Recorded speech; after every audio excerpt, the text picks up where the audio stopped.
Fala galera, eu sou o Matheus e você está no canal Matemática Trivial. E no vídeo de hoje vamos resolver duas questões de matemática da prova de conhecimentos gerais do vestibular da UEM de 2019. O vestibular da UEM de 2019 teve 6 questões de matemática. Eu vou separar em 3 vídeos. Cada vídeo vou resolver 2 questões. Como já foi falado em outros vídeos, em que dou dica para a prova de conhecimentos gerais da UEM, a prova de conhecimentos gerais da UEM tem 40 questões e essas questões têm 5 itens cada. E esses itens são multidisciplinares, ou seja, vai ter questões de matemática que o item vai falar sobre biologia, ou química, ou física, ou ainda outras áreas. Então, bora para o vídeo.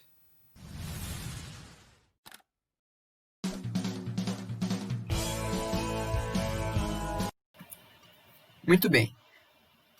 Antes de eu resolver a questão, recomendo que você pause o vídeo e tente resolver você mesmo a questão. Assim você vai desfrutar muito mais da resolução.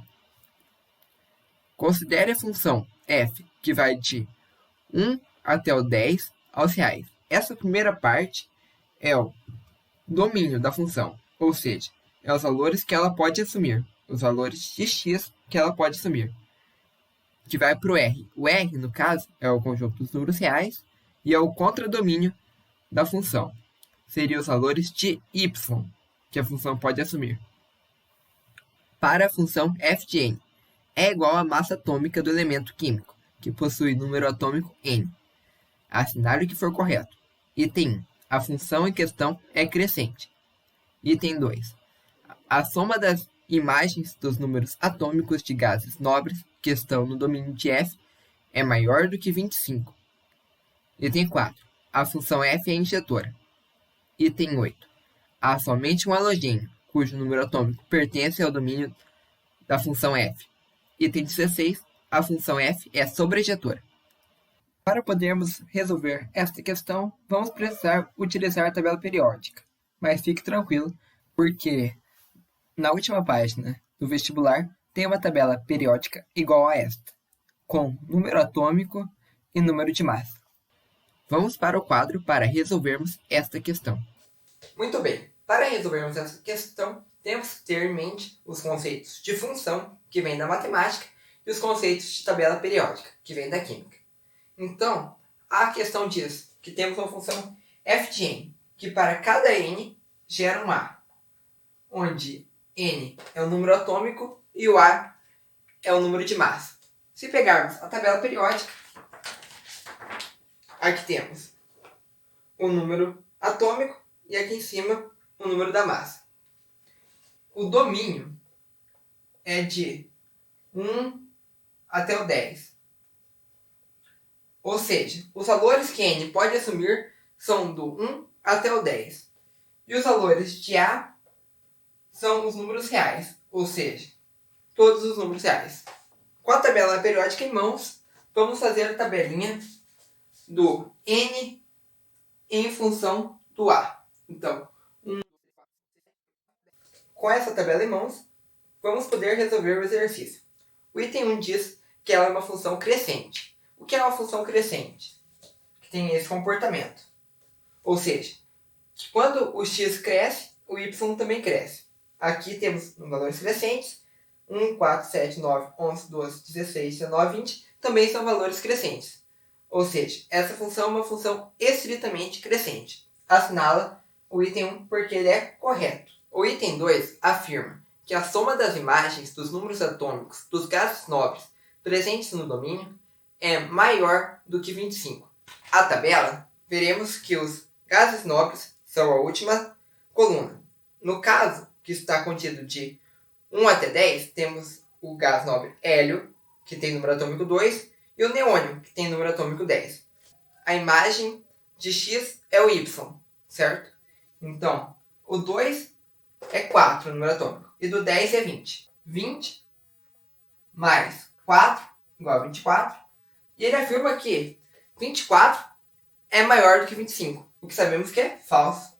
Então não assinala porque os gases nobres são o número 2 e 10.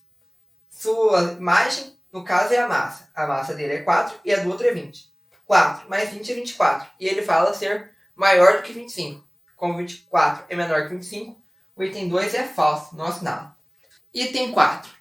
A função f é injetora. O que é uma função ser injetora? Para cada valor de y, há apenas um valor de x. Um exemplo. Esta função é injetora. Esta função não é injetora. Por quê? Se pegarmos esse valor x1, temos esse valor y1. E se pegarmos um x2, temos esse valor y1 também. Então não é injetora. Injetora, para cada valor de y, temos apenas um valor de x.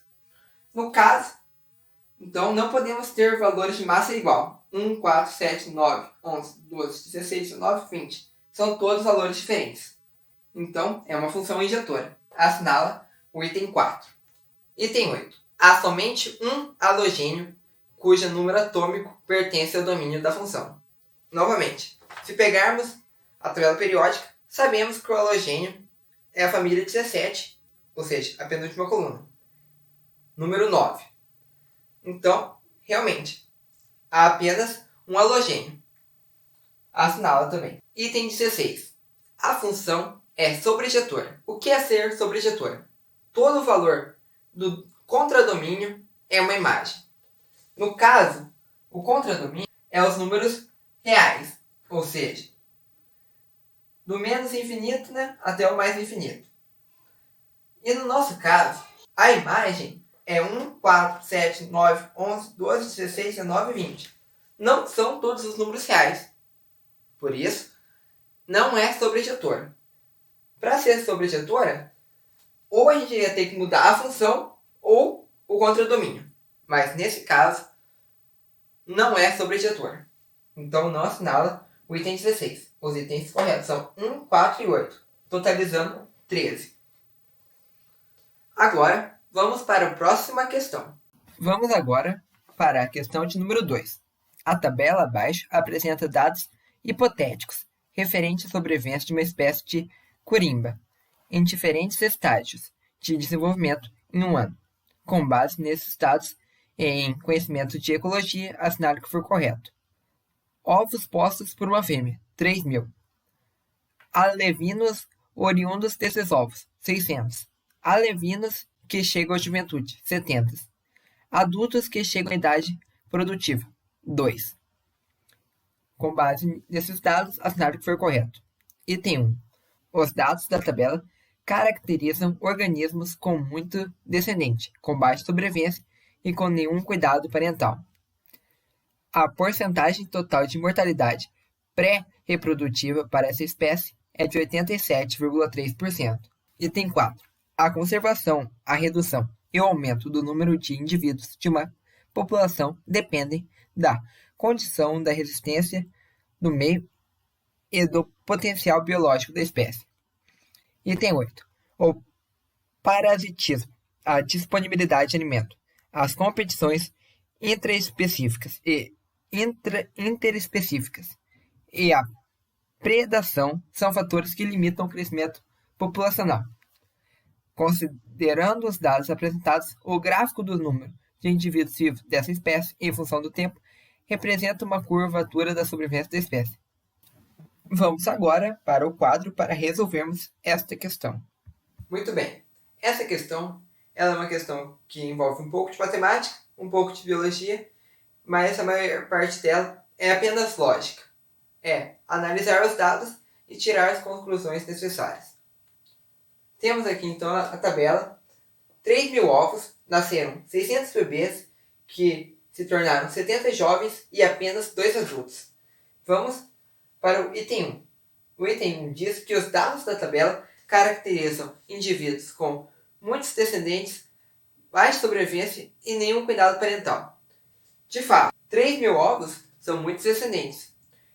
Se 3.000 ovos chegou a apenas 2 adultos, é uma pouca sobrevivência.